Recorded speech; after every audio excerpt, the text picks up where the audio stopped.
Hey everyone, the science fiction companion for Savage Worlds has so much good stuff to run: science fiction, post-apocalypse, dystopian future, cyberpunk, whatever you want to do. It has everything you need to do something like that.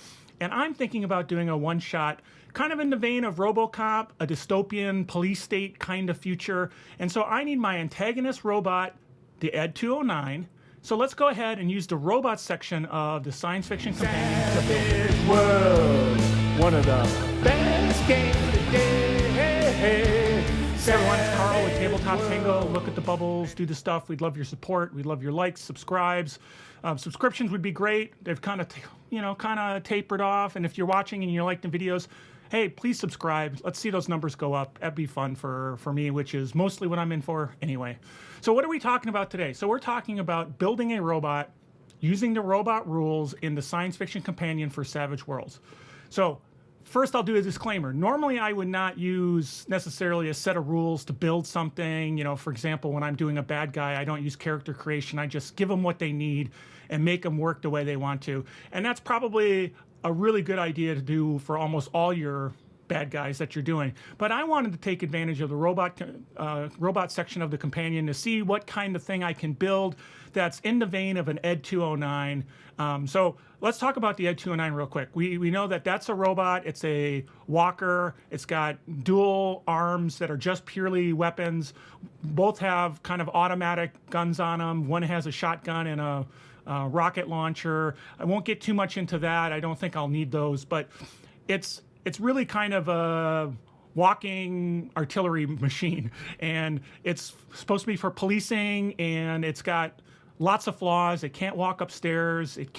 Sometimes it doesn't know friend from foe, in a sense. You know, we saw that in the scene where the guy in the boardroom gets shot even though he's dropped a weapon.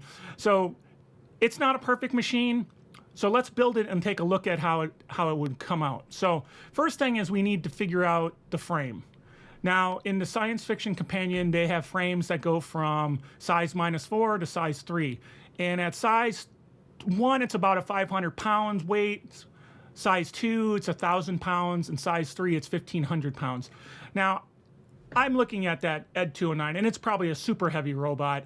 But for the sake of what we're doing, we're going to say, yeah, let's say it's about 1,000 pounds. It probably weighs a lot more than that. But just from the standpoint of it's going to be a size 2, which is from the bestiary. Size 2 is about 9 feet tall. So that feels closer. We could have gone with size 3, and then it would be 12 feet tall. But for the sake of this, I'm going to go with size 2. That gives me 6 mods, which I think is more than sufficient to get things done. So the first thing I want to do is look at the negatives of the robot. So looking at what's in the science fiction companion, nothing really quite matches what I think some of the negatives of the robot, like that are major, like it can't walk upstairs. That's a pretty significant deficiency of the system. Being able to tell friend from foe, it's just a dumb robot. That's not really negative. That's just a quirk that it has, and not a quirk in the hindrance standpoint, but it's just a quirk it has. It's not nearly as important as the fact that players could go upstairs to avoid this system, and that's how they can use their environment to help them succeed. So that's a negative. So they didn't have one, and so I'm going to kind of take a look at that, and I look at some of the other things here. You know, it's kind of like a minor hindrance in my mind, and the reason I say that is there's other hindrances that are also kind of minor in that regard, that have to do with physical limitations. I don't think it's a major, because it can still shoot at them from the ground level. So I'm going to call it a major hindrance that it can't go upstairs, and so, or I should say a minor hindrance. And so that gives it an extra 1 mod slot, and it costs 2.5K less. So we're going to get 7 mod slots because we're taking on this negative that it can't climb stairs. Now we have that. Now let's start talking about the modifications that we're going to do that are positive. We could start with attributes and skills, but one of the things I want to add to the robot right away is a positive boost to its agility. I want to be able to boost its agility 1 slot. Now, Ed 209 is not exactly a agile robot, you know, but agility is tied to shooting, and that's what it does. And so I'm going to boost that agility one slot. And part of that you'll see when I do the attribute or the attribute assignment is that helps me be able to better align. Well, let's just talk about it. So you get 5 attribute points, and I would start by building it out: D4 smarts, D6 spirit, D6 strength, D6 vigor, or a D8 vigor, and a D6 agility. Now, you said I was going to increase agility with a slot. Well, that's what I'm going to do. I'm going to increase that up to D8, but that allows me to have a vigor of D8 as well and not go over my 5-point limitation. So we're taking one of our attribute slots for that. And so that modification cost us 5K. So we've got our attributes defined. Now let's talk about skills a little bit. I'm not going to spend any points to boost skills or use any of my slots to boost skills because this robot really is pretty limited. It has shooting, probably notice, has obviously intimidation because it's supposed to make the bad guys back down. It has athletics because it's also going to want to interrupt people when they're doing their shooting roll, even though it's not going to be, climbing or swinging from trees. It's going to have athletics. Most of the other skills, maybe not. Maybe it should have an electronic skill because it might be interfacing with other systems or something. But there's not a lot that we need from a skill standpoint for this robot. So the 15 skill points we get to start with are going to be more than enough to fill out and have a great shooting, have high notice, have good intimidation, great athletics. So we'll have plenty of points for that. And then you can, based on the campaign or whatever, maybe it should have some other skills that make sense. Like I said, electronics or hacking or something like that, or even taunting. Maybe that's something that this robot would also do, is taunt the bad guys. I don't know. But so that's what I'm doing with as far as my skills go. So no cost there, no slots taken. So the next thing I wanted to do is I wanted to recognize that this robot doesn't have really a in the movies, it doesn't really seem to take care of itself. It doesn't run away necessarily. And in my game, I don't want it to be. I want it to be ruthless. And so I'm going to give it the Fearless mod. That doesn't take any mod slots, but it does cost 10K. So we increased the robot cost by 10K, and it's now Fearless. And what's Fearless? It says self-preservation isn't listed among the robot's program priorities. The robot is immune to fear and intimidation. So that means the players can't intimidate it, which is a big deal for this robot, which is an unfeeling killing machine or a policing machine that ends up killing people. So next thing is I want to make this a good shooter. And again, I said normally I would just give it what it needs, but in this case, since we're building it, it's got 2 guns, 2 machine guns on either arm, and so naturally we want to leverage the edges of ambidextrous and 2-gun kid. What that allows you to do is ambidextrous says that you don't get offhand shooting penalties, which is great because it's got 2 guns on either side. And then 2-gun kid lets you shoot both in the same round without having the multi-action penalty. So those would be very important. So I'm going to spend 2 of my mod points, which is 10K, on these 2 edges. So we've used 3 of our mod points. We've got 5 left over, or we used 3 of our 7 mod points. So we have 4 left over, and so we keep on going. So the next thing is we know that our robot is going to be standing mano a mano, shooting. It's not going to be hiding. It's not going to be running away. And so I want to make sure it has some armor. And so I'm going to spend a couple of points, 2 points on armor to allow it to have kind of a +4 armor bonus. And so that'll help it kind of survive attacks by the players.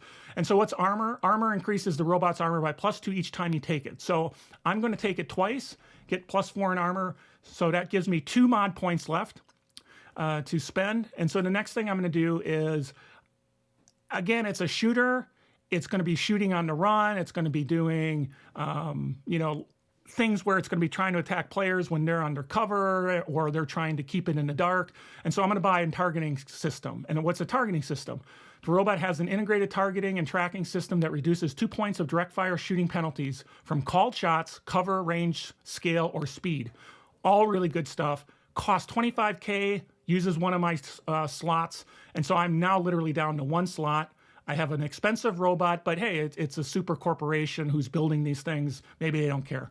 But that would also be something you'd want to balance if this was an actual campaign where the bad guys don't have unlimited financial resources. You may have to build robots that are not super priced high with everything you want in them because we know the bad guys can't afford it. So, so my final point, what am I going to spend that on? I'm going to spend it on a stabilizer.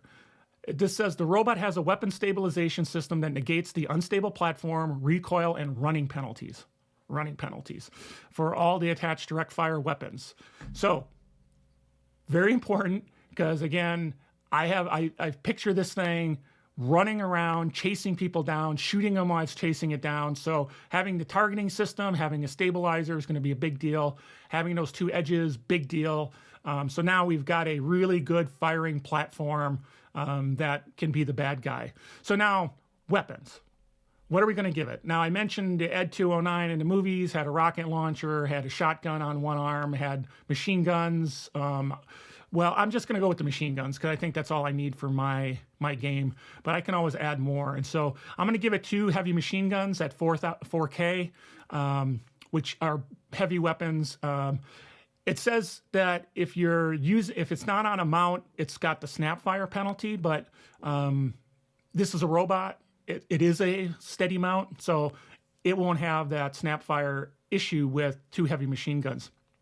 Now, if I did start wanting to put in a rocket launcher or something super heavy that would be considered a big weapon that we needed to brace for, we might want to get the heavy weapons brace. And, this would be where I would trade off maybe that attribute increase for a heavy weapons brace. And that says when deployed, the system of cables, bolts, or gravity fields blast into the ground and braces the robot so it can fire weapons that would normally knock it senseless. So if you were doing some big weapons on it and it was that kind of platform, you might want to spend on that instead of like the attribute increase that I did. So if you did have a rocket launcher, a heavy rocket launcher, yeah, you'd want to do something like that. But for what I've got, I'm not worried about that. The last thing I want to make sure that I have is that doesn't take a slot is comms. So that's 5K. And that just allows it to communicate. So we know that the robot has to be able to communicate with the home base. It may have to interface with other systems. And so we'll give that, but it doesn't cost anything. It just costs $5,000. So with everything that I added up, all the things I bought, my robot's going to be about $91,500. Is that a problem? It depends on the resources of the people that are building the robot, but whatever. So I have an Ed 209 clone now, at least in my mind, that has dual arms with built-in machine guns. It has stabilization. It can shoot on the run. It has got a great targeting, so when the players are trying to hide, it's got that limitation where it can't, with its beefy legs, can't go up the stairs. And I've leveraged that limitation to be able to score a little bit extra in some other departments. So that's my robot. Again, I said normally I would just give it what it needs and not worry about building, but I thought it'd be kind of fun exercise to build a robot using the robot rules in the Science Fiction Companion, which is a great book for all your science fiction, dystopian, future, cyberpunk games. So I'm Carl again with Tabletop Tango. Look at the bubbles, do the stuff. We appreciate your support, help, and everything that you do. And thank you for watching the channel, and we'll catch you next time. Savage World, one of the best games today. Savage